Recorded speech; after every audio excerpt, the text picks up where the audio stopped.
Viral curhatan seorang istri menikah dengan pria tak bertanggung jawab. Bahkan pria itu sudah mempermalukan wanita tersebut secara tak baik sebelum menikah.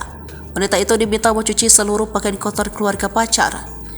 Kini setelah sah menikah, wanita itu semakin menderita.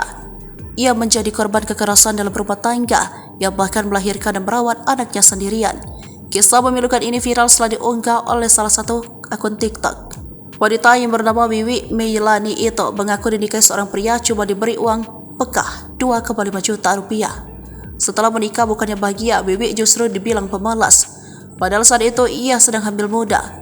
Wiwi pun memaklumi karena sejak masih pacaran ia kerap mencuci baju kotor keluarga suami tanpa bantuan mesin cuci. Karena perlakuan buruk tersebut, Wiwi yang sensitif karena hamil muda pun memutuskan untuk pulang ke rumah orang tuanya. Dalam videonya, Wiwi juga membagikan foto buku nikah hingga hasil USG kehamilannya. Wiwi juga mengungkapkan momen dirinya melahirkan sendirian tanpa ditemani sosok suami. Beruntung Wiwi memiliki adik yang baik. Adik laki-lakinya begitu siaga mengurusnya di rumah sakit termasuk administrasi dan BPJS. Keluarga suaminya benar-benar tidak peduli dengan keadaannya. Kini ia memutuskan untuk mengurus anaknya seorang diri. Lebih mengejutkannya lagi, Wiwi mengunggah video baru mengenai kabar suaminya.